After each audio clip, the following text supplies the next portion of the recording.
Welcome to W.I.N with Richardson Richardson. What's important now? Success in business most often comes down to hard work, not by silver bullets and quick fixes. It's knowing where to focus that hard work that's key to winning. Join sales prospecting expert and 3-time seven-figure business founder Carrie Richardson and managing partner of R&R Consulting and former owner of W.I.N Technologies, Ian Richardson, for radical honesty regarding strategic planning, accountability, and execution that will get you the systematic results you're working toward. Let's get into today's episode. Thought leader and your host, Ian Richardson.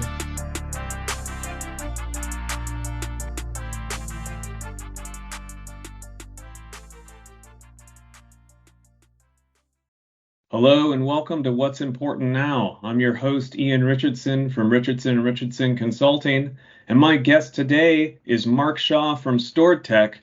Mark's the founder and CEO of Stored Technology Solutions, and since he opened that organization in 2010, he's integrated multiple services into the company, evolving with the ever-changing world of technology. His team's fearless approach to new business endeavors has led StoredTech to acquire several companies, and he's expanded to 5 different offices throughout New York, North Carolina, and the Philippines, and the company has grown to over 70 employees.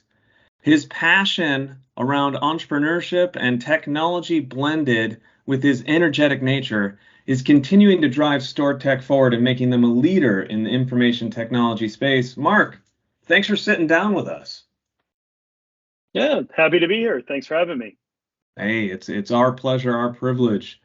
On What's Important Now, we always follow a format. We're talking about challenges, achievements, and opportunities. And when we were talking last, the challenge you had is a big one, and that is labor market and supply chain, which I don't think there's a person out there right now who isn't getting hurt by this. You're a pretty big operation. You're over $15 million company. How do you scale while keeping customer service and experience a positive, especially in today's labor and supply chain market? Yeah, there's a lot to unpack there, right? So, we've done a couple different things. Obviously, supply chain, nobody can control that, right? Everyone tries to manage that the best you can. There's a lot we could talk about there, but that's been talked ad nauseum. The reality of the matter is supply chains are tough, they're tight, and obviously we have to pivot. So I think the best thing to do, at least in our organization, we pivoted to something that's scalable, something we can manage and maintain. Obviously, while still fighting a tight labor market, but you can't touch supply chains. I can't make Cisco make a product and ship it any faster. It's just not going to happen, right? What do you mean you don't have that firewall in your inventory room that I needed yesterday? Exactly. And so that's something we're dealing with. And if obviously we can pivot to selling services, that makes it much better. And obviously it gives the salespeople what they need, right? Driving their sales and their revenue.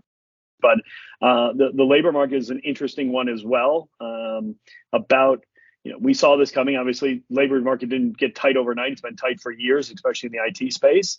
And we reached out and we hired an internal recruiting resource. So that's obviously made a really big difference in the operation. Having somebody whose sole purpose is to hire and find the best talent, right? Anywhere we can find it. So it has helped.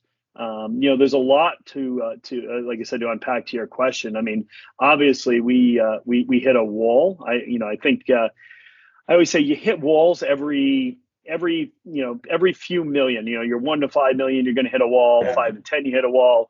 It's steps, right? And everybody talks about the steps. So for us, we actually hit that step because it's obviously 70 plus employees.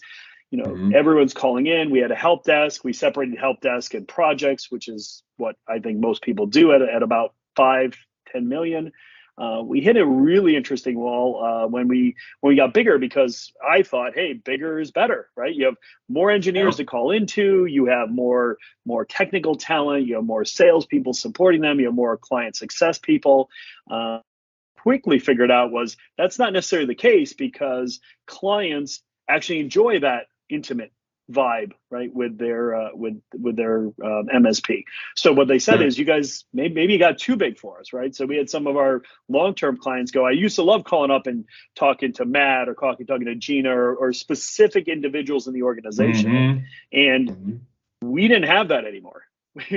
Yeah, you get so big, and there's so many clients, and you got 70 people. I might call in and reach Tom one day, and then call in the next day and reach someone else. I might not talk to Tom for months or even half or a year. I might not talk to Tom again because just luck of the draw, right?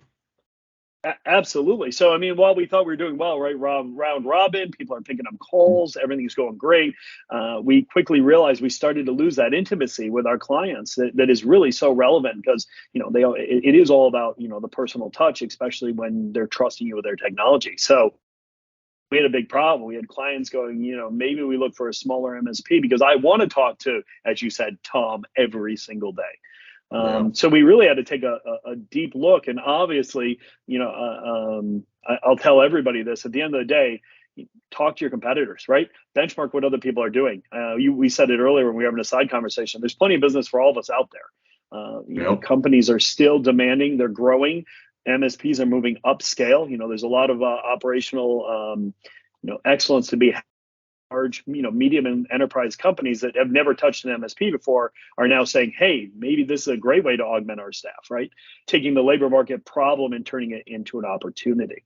So, I'll give a shout out right now to Rob Stevenson over at Thrive. He was one of the people we talked to. We had these ideas of how do we start maybe bubbling or teamsing up or podding some of our people to give that experience. And we've never done that before. That would literally change the entire, we had one person, running the team of, let's say, managed service level ones.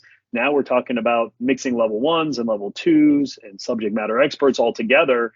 It was just something that for me, I've never done this before. And if I do it wrong, it could shut us down, right? It could be the end of the business. So yeah, it could do that material harm. And that's it's interesting that you talk that you call out Thrive when your biggest and best competitors taking that approach of saying like, hey, I'm going to call the competition and say, what are you doing here?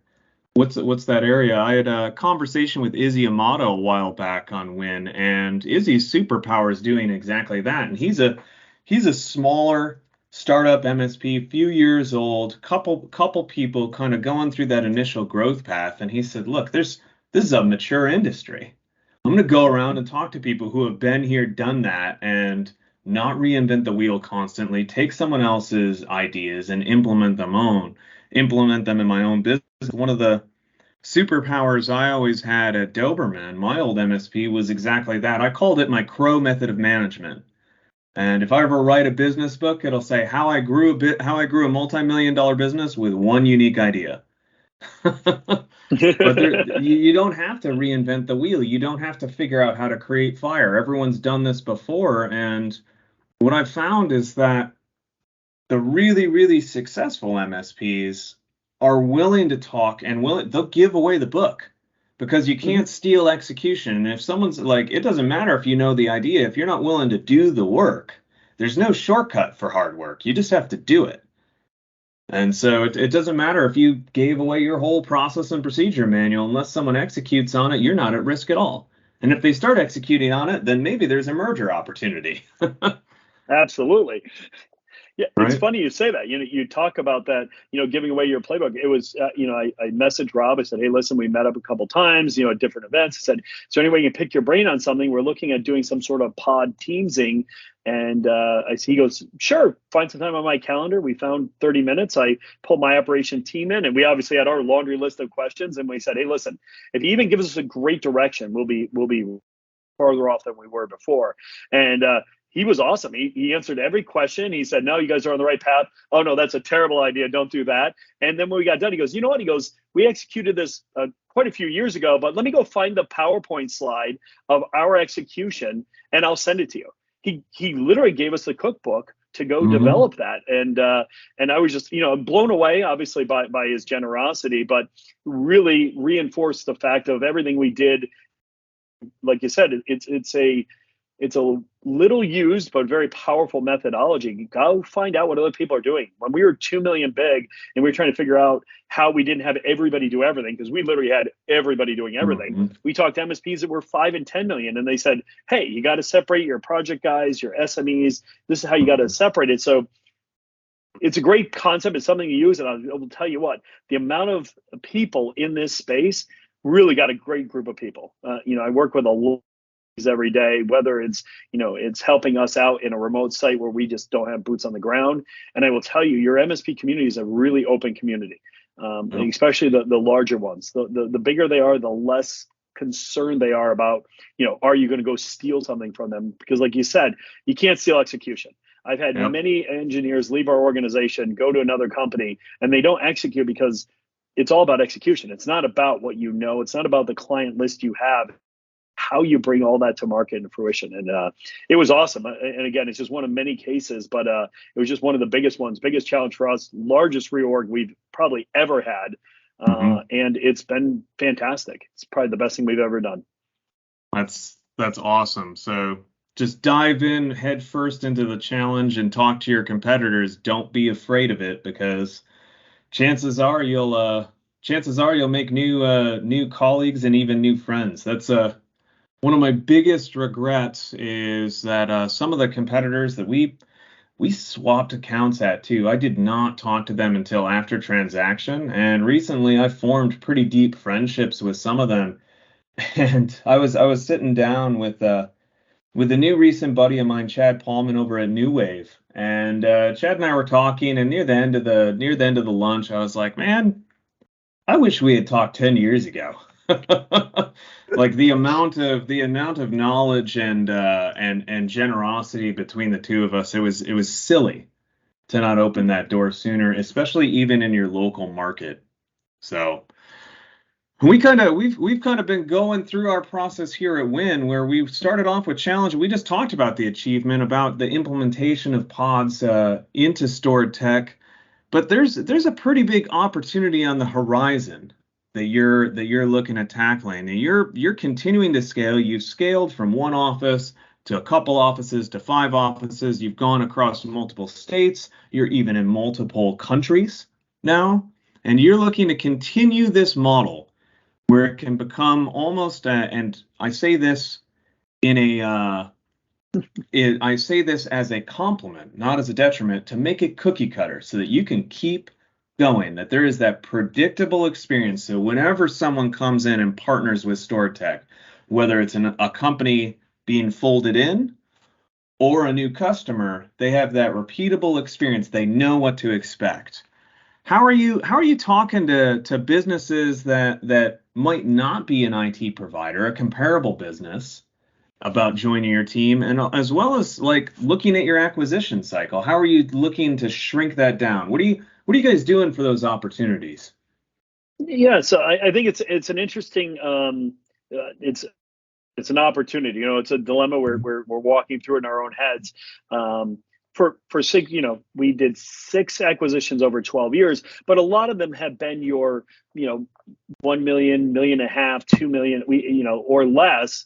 We find that there's a lot of those, those small companies that get ignored by the PE and VC market. They're just not interesting. They don't have enough revenue. They don't, it's a longer churn. It's a longer cycle to get them from, hey, listen, folding you in, bringing you in the organization, is scaling up. Obviously, it's easier.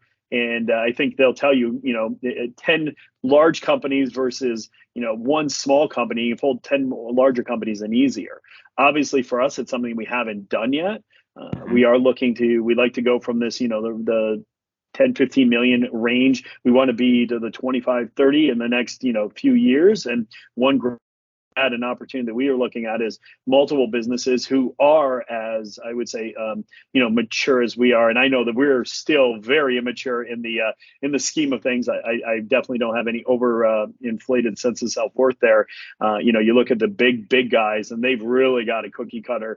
Our cookie cutters might not be as pretty. They might be a little more homemade, but I do believe that there's a huge opportunity for us to go find somebody else just like us, who's like, hey, how do at 35, 40, 50 million range, and are we better together than apart? So Yes, a lot of opportunity in that space, but you also narrow it down. There are a lot of $1 to $2 million MSPs everywhere. There's a lot less of the as you move up that, you move up, I call it the food chain or the scope and scale, they do get more thin. The pool gets a little more shallower, right? Yeah. Yeah. We, in a other life, I run a couple of different businesses, and one of them's Managed Sales Pros, which is owned by my wife Carrie, and that's a business development company. And one of the key things she has is a database that's 10 years mature of information about the IT sector. And she's got about 26,000 MSPs in that database. But when you segment it by revenue, by revenue size, it's only about 6,000 to 8,000 guys who get above 2 million. That's a pretty small club. And then once you go over 2 million, it drops dramatically. And that's not like, no one's data is perfect. There is no universal source of truth there. But once you're able to break past that $2 million plateau, you're in a pretty elite community. And there's some pretty interesting opportunities. And I'd be remiss, and everyone's probably heard this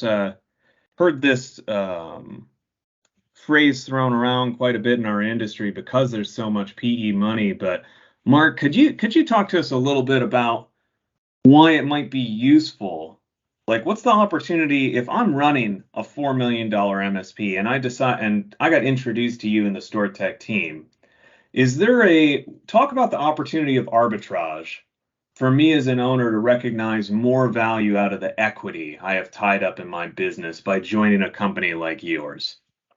Well, I always say, Deborah, would you run 100% of your business or 1% of Cisco, right? It's just a matter of scale and size. We just had and there's also a lot of work-life balance brought back to it. So, for example, we just acquired a company, and the owner is folded in. He's become a director of business development, and he's managing employee training. It's something that when I was 2, 3, 4 million big, I didn't have any funds to do and now we have a person who literally puts together full-time micro training classes. We're building out our own video stock, which I'm sure is not breaking any new revolutionary ground. But at 4 million, I would have never been able to do it. So, he says to me, he goes, not only am I doing stuff that I really enjoy, I'm not doing all the stuff I hate, right? So think about all the stuff that a business owner does, especially if you're in the IT space. You probably got into it because you love the technology.